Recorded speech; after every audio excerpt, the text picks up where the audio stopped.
Thank you.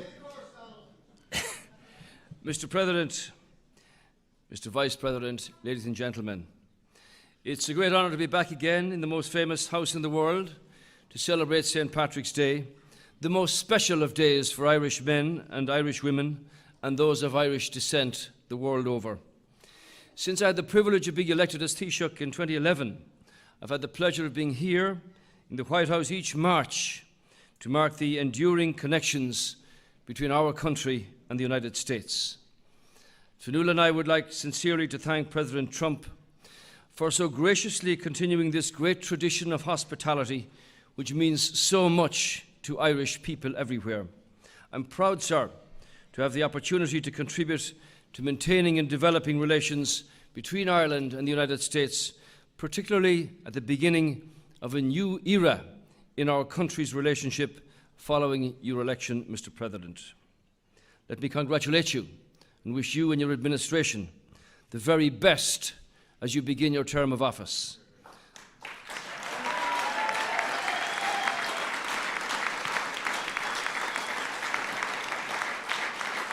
This job, the job you hold, is exceptionally demanding and exceptionally difficult.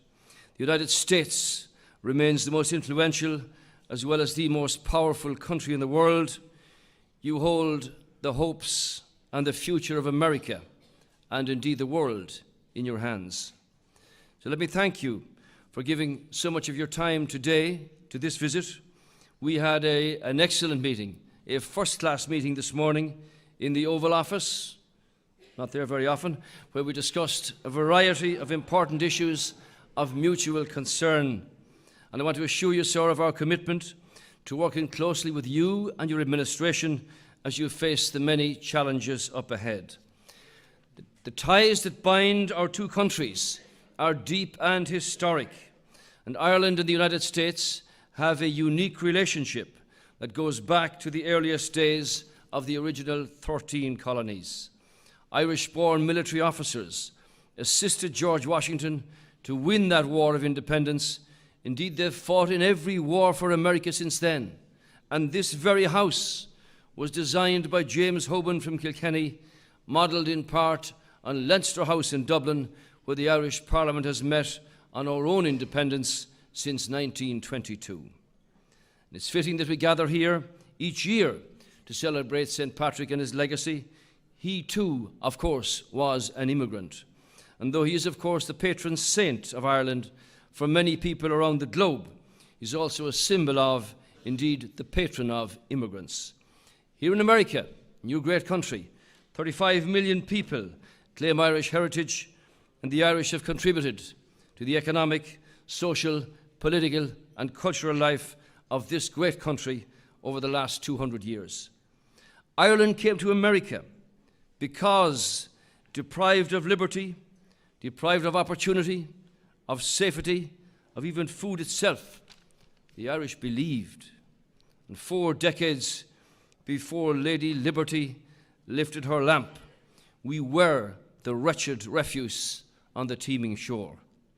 We believed in the shelter of America, in the compassion of America, in the opportunity of America.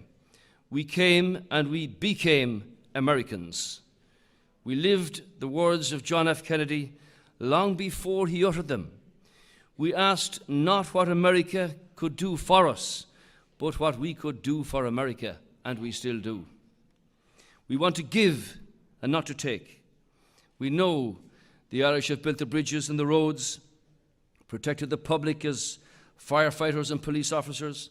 They've cared for the sick in hospitals, entertained as poets, as singers and writers, as politicians, as judges and legislators. And as entrepreneurs, they provided hundreds of thousands of jobs for Americans, including most recently in exciting technology companies. Two-way trade in goods is approaching $100 billion a year at the moment. Irish firms employ 100,000 people across 50 states in the US, and we want to build on this for the future. Mr. President, Ireland's a small island on the edge of Europe, a natural bridge between the United States and Europe. And as a committed member of the European Union and a close friend of the United States, we will work hard with you, Mr. President, and with your administration in pursuit of strong and open relations between the United States and the European Union, including strong trade relationships for the mutual benefit of millions of people either side of the Atlantic. I believe that the strong people-to-people links that Ireland and the United States have developed over the generations will help us in this endeavour. And I wish you and the American people every success and happiness in the future. To Irish Americans, coast to coast, I say in these days especially, we hold you in our hearts. And tonight I thank you again for your warm hospitality. Mr. President, Mr. Vice President, may I wish you and your lovely families every good wish and blessing on this very special day.